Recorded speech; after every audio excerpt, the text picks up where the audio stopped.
Tariki ya 23 Ukwakira duhimbaza abatagatifu Yohani wa Capistrano umusaserdoti, Oda Servandi uwahowe Imana, Domisi uwahowe Imana, Sepavandi uwahowe Imana.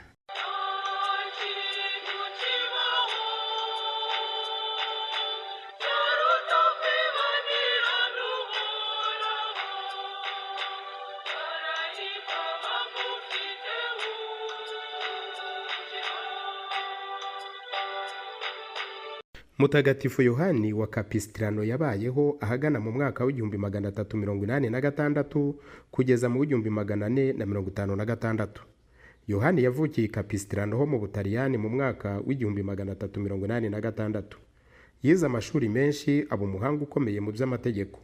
Yagize n'umwanya ukomeye mu butegetsi bw'igihugu, aho imidugararo itereye mu gihugu yarafashwe arafungwa, ariko we yongera guhabwa indi mirimo.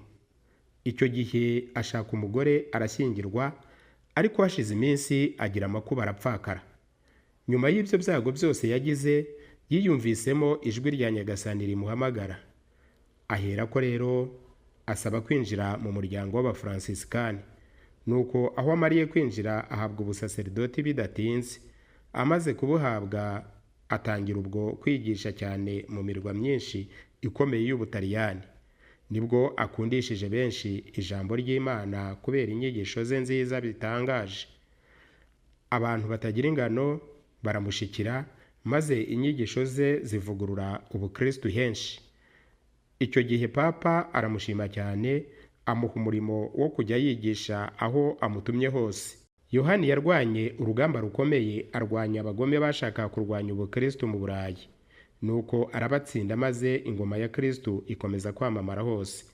Imiruho ivanze no gukura ariko ntiyamworoheye, ahubwo yaramuhuhuye, maze yitaba Imana mu w'igihumbi 456. Ntukajora abandi, ntukabaseke, ntuze umutima wabo uko umeze.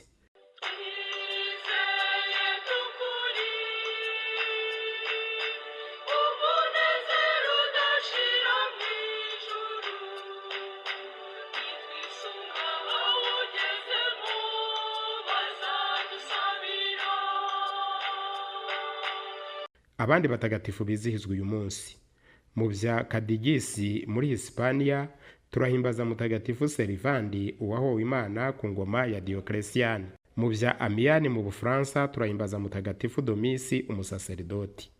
Mwabiteguriwe kandi mubigezwaho na komisiyo y'itumanaho ya Paroisse Crete Congo Nil. Murabyumva mu ijwi rya Andre.